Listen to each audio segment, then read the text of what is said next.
Okey, ini story negara kita yang mana sebenarnya kita sedang ada pertumbungan dua kuasa. Kuasa yang nak membawa mesej integriti dan yang nak kekalkan dengan korupsi. Yang saya lawan sebenarnya kejatuhan ke zaman kelab. Gelap kita pernah berada dalam indeks rasuah yang menjunam. Macam mana saya nak buktikan?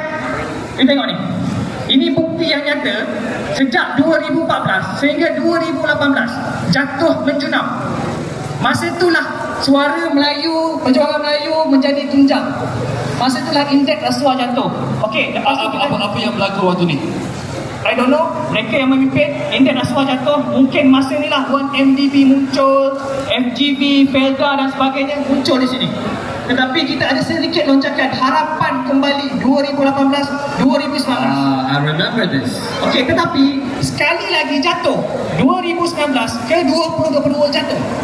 Sebab itulah saya sentiasa melontarkan cabaran debat kepada mereka yang di belah sana.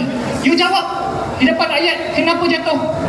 Apa yang you buat sepanjang pemerintahan you. Cuma bila mereka kalah, naiknya graf indeks rasuah yang semakin baik, mereka mula melakukan Melayu ditindas, Melayu dihalang dan sebagainya.